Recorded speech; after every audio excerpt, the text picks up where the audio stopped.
Bismillahirrahmanirrahim. Assalamualaikum warahmatullahi wabarakatuh. Perkenalkan, nama saya Irgi Haikal Fahrezi dengan stambuk G301-20001. Saya dari kelompok 1 dalam praktikum kimia anorganik percobaan 6, yaitu reaktivitas ion-ion logam transisi. Rumusan masalah pada praktikum kali ini yaitu bagaimana untuk mengetahui reaktivitas ion-ion logam transisi, dan tujuannya yaitu untuk mengetahui reaktivitas ion-ion logam transisi. Adapun landasan teori pada percobaan kali ini yaitu unsur transisi merupakan unsur yang berada pada tabel periodik di periode atas, yang mana antara lain itu yang dibahas berupa skandium, titanium, vanadium, krom, mangan, ferum, kobalt, nikel, tembaga, dan juga zinc. Nah, unsur transisi ini memiliki beberapa sifat khusus, dan juga unsur transisi ini memiliki orbital D, dan juga subkulitnya itu terisi pada bagian D dan F, di mana hanya terisi sebagian, dan juga sifat khususnya itu menimbulkan sifat paramagnetik. Kemudian larutan itu memiliki warna, dan terakhir itu dapat membentuk senyawa kompleks. Adapun metode percobaan pada praktikum kali ini, yang mana praktikum ini dilaksanakan pada hari Selasa tanggal 18 Mei 2021 pada pukul 13.00 waktu Indonesia Tengah sampai selesai, bertempat di Laboratorium Kimia Organik jurusan Kimia Fakultas Matematika dan Ilmu Pengetahuan Alam Universitas Tadulako, Palu. Nah, adapun bahan yang digunakan pada praktikum ini yaitu mangan sulfat, kemudian amonium besi sulfat, besi nitrat, kemudian krom klorida, kemudian kobalt klorida, nikel klorida, tembaga klorida, kemudian zinc klorida, serta amonium hidroksida, kalium tiosianat, natrium hidroksida 2 molar, natrium hidroksida pekat 50%, dan juga tisu. Kemudian adapun alat yang digunakan pada praktikum kali ini yaitu pipet tetes, rak tabung reaksi, botol semprot, dan juga gelas ukur. Selanjutnya pada prosedur kerja. Adapun prosedur kerja pada praktikum kali ini, pada perlakuan awal disiapkan 8 tabung reaksi, di mana 8 tabung reaksi ini kemudian diisi dengan reaksi natrium hidroksida 2 molar, kemudian ditambahkan dengan mangan sulfat sebagai perlakuan awal. Kemudian dicatat dan juga diamati perubahannya. Selanjutnya setelah mangan sulfat dilakukan dengan ion-ion lain juga, dan juga dicatat hasilnya dan perubahannya.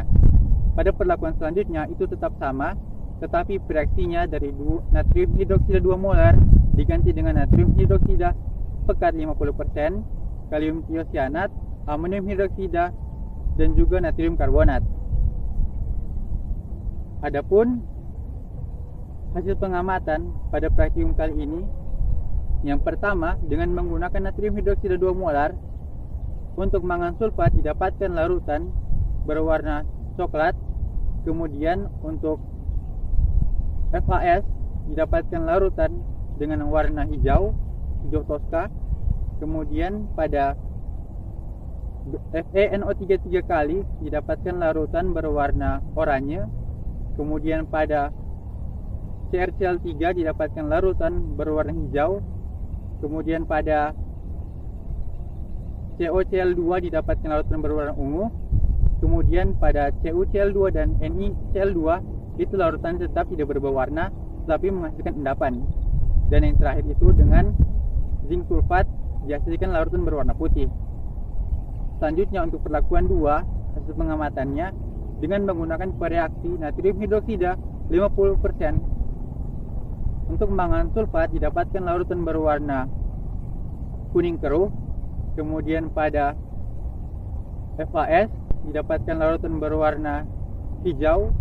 Kemudian pada FeNO3 3 kali didapatkan larutan berwarna merah bata dan juga terdapat endapan. Kemudian pada CrCl3 didapatkan larutan berwarna hijau tua. Kemudian pada CoCl2 didapatkan larutan berwarna ungu. Kemudian pada CuCl2 didapatkan larutan berwarna biru. Kemudian pada NiCl2 didapatkan larutan berwarna hijau. Dan yang terakhir untuk zinc sulfat didapatkan larutan berwarna putih. Nah, selanjutnya untuk perlakuan ketiga, digunakan reaksi berupa kalium tiosianat. Dan yang pertama hasilnya itu untuk larutan mangan sulfat didapatkan larutan berwarna bening. Kemudian pada FAS didapatkan larutan berwarna merah. Kemudian pada FeNO3 3 kali didapatkan larutan berwarna merah tua. Kemudian pada CrCl3 didapatkan larutan berwarna biru. Kemudian pada CoCl2 didapatkan larutan berwarna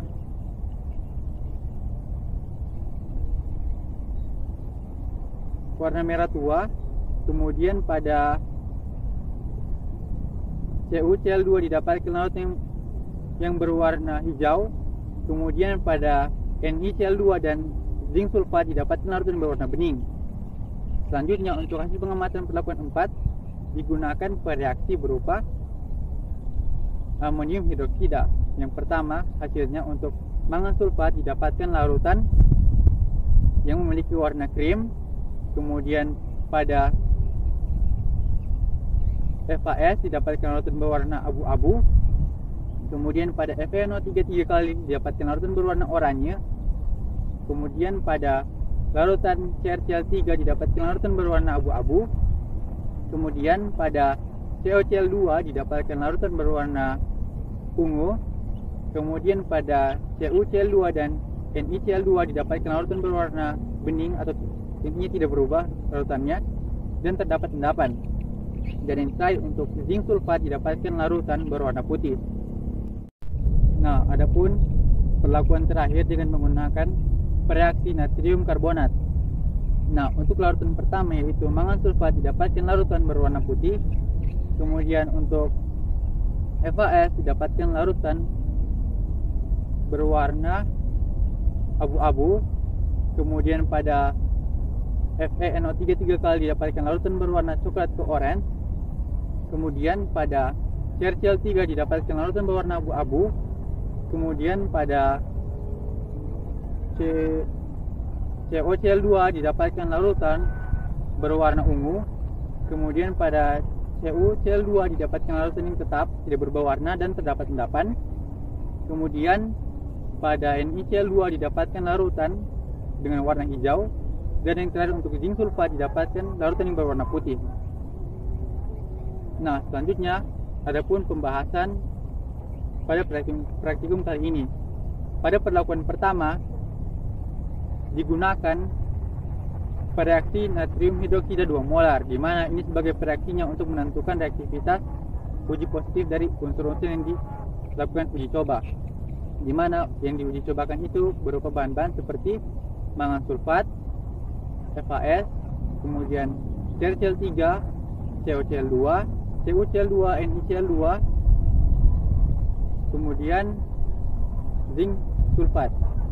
Nah, selanjutnya dari hasil pengamatan yang telah didapatkan, hasil ini sesuai dengan literatur yang didapatkan berdasarkan pernyataan dari ATI pada tahun 2014 bahwa berdasarkan bahan uji yang dilakukan secara berurut akan dihasilkan warna berupa coklat, hijau, oranye, hijau tua, kemudian ungu, kemudian pada NiCl2 dan CuCl2 itu tetap bening, dan yang terakhir itu untuk zinc sulfat itu berwarna putih. Nah, hal ini menandakan perlakuan pertama itu dilakukan dengan berhasil dengan adanya perubahan warna dan juga endapan yang terjadi. Kemudian untuk perlakuan selanjutnya dilakukan dengan menggunakan reaksi natrium hidroksida pekat 50% sebagai reaksi untuk reaktivitas bahan uji, dan bahan ujinya digunakan berupa mangan sulfat, kemudian FAS, FeNO3 3 kali, kemudian CrCl3, CoCl2, CuCl2, NiCl2 dan juga zinc sulfat. Nah, berdasarkan hasil pengamatan yang sudah didapatkan, hasil ini juga sesuai dengan literatur yang didapatkan yang juga berasal dari pernyataan ADNI pada tahun 2014 yang menyatakan bahan uji dilakukan sesuai hasilnya dengan larutan yang didapatkan warnanya. Yang pertama itu secara berurut, yaitu warna kuning keruh, kemudian hijau, merah bata dan ada endapan, kemudian warna hijau, kemudian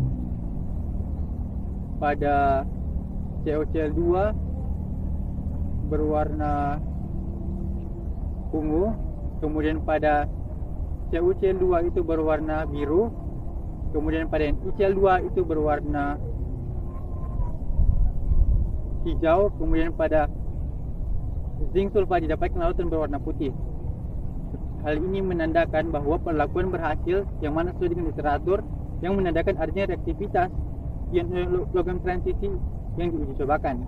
Nah, selanjutnya untuk pembahasan pada perlakuan 3 dengan menggunakan reaksi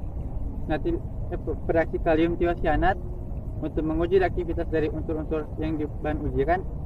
Yang pertama itu untuk bahan uji yang digunakan berupa mangan sulfat, kemudian FAS, FeNO3 3 kali, kemudian CrCl3, CuCl2, CuCl2, NiCl2 dan juga zinc sulfat. Nah, berdasarkan hasil pengamatan yang telah didapatkan, hasil ini sesuai dengan literatur yang didapatkan, yaitu berdasarkan pernyataan dari ADNI pada tahun 2014 yang menyatakan bahwa bahan uji secara berurut akan dihasilkan larutan dengan warna pertama itu berwarna bening, kemudian berwarna merah, merah tua, kemudian warna biru, kemudian warna merah tua, kemudian berwarna hijau, dan pada NiCl2 dan zinc sulfat itu larutannya tidak berubah warna. Nah, selanjutnya pada perlakuan 4 pada pembahasan ini yaitu digunakan bahan bereaksi yang berupa amonium hidroksida, yang mana digunakan juga bahan ujinya yaitu dari mangan sulfat, kemudian FAS, FeNO3 3 kali, CrCl3, CuCl2, CuCl2, NiCl2 dan juga zinc sulfat. Yang mana hasil ini atau hasil yang didapatkan dari hasil pengamatan itu sesuai dengan literatur yang didapatkan berdasarkan pernyataan dari ADNI tahun 2014 yang menyatakan bahwa bahan uji yang sama seperti sebelumnya digunakan akan menghasilkan warna secara berurut, yaitu memiliki warna krim atau coklat muda, kemudian berwarna abu-abu, warna oranye, warna abu-abu, kemudian warna ungu, kemudian warnanya pada CuCl2 dan NiCl2 itu tidak berubah, tetapi terdapat endapan, dan yang terakhir untuk zinc sulfat dihasilkan larutan dengan warna putih. Nah, selanjutnya yang terakhir untuk pembahasan dengan menggunakan reaksi natrium karbonat sebagai bahan uji tadi untuk menguji reaktivitas ion logam transisi, dan digunakan bahan uji sama seperti sebelumnya yaitu mangan sulfat, kemudian FAS, FeNO3 3 kali, kemudian CrCl3, CuCl2, CuCl2, NiCl2 dan juga zinc sulfat. Nah, berdasarkan hasil pengamatan yang didapatkan itu sesuai dengan literatur yang didapatkan juga, yang mana juga masih berupa pendapat dari ADNI pada tahun 2014 yang menyatakan bahwa secara berurut akan dihasilkan larutan dengan warna putih, kemudian warna abu-abu, warna coklat ke orange, kemudian warna abu-abu lagi, kemudian warna ungu, kemudian warnanya tidak berubah pada CuCl2, kemudian warna hijau, dan terakhir itu warna putih pada zinc sulfat. Nah, hasil ini menandakan perlakuan yang dilakukan itu berhasil, yang mana sesuai dengan literatur yang menandakan bahwa adanya reaktivitas uji positifnya pada ion logam transisi. Nah, selanjutnya adapun kesimpulan pada praktikum kali ini, yang mana pada praktikum kali ini dapat dibuktikan reaktivitas ion logam transisi dengan adanya perubahan warna dan adapun endapan yang dihasilkan dengan menggunakan reaksi berupa natrium hidroksida 2 molar, natrium hidroksida pekat 50%, kemudian amonium hidroksida, kalium tiosianat dan juga natrium karbonat. Nah, dari reaksi inilah didapatkan hasil bahwa unsur-unsur transisi memiliki reaktivitasnya, yang mana ditinjau dari perubahan yang terjadi, baik berupa warna larutan ataupun dan dapat yang dihasilkan. Nah, adapun saran pada praktikum kali ini yaitu sebaiknya peralatan yang ada di laboratorium dapat ditambah jumlahnya sehingga tidak terjadi menimbulkan atau tidak menimbulkan antrian ketika ingin menggunakan suatu alat pada saat praktikum berlangsung. Sehingga apabila alatnya ditambah dapat melancarkan proses praktikum. Sekian dari saya, lebih dan kurangnya mohon dimaafkan. Billahi taufiq wal hidayah. Wassalamualaikum warahmatullahi wabarakatuh.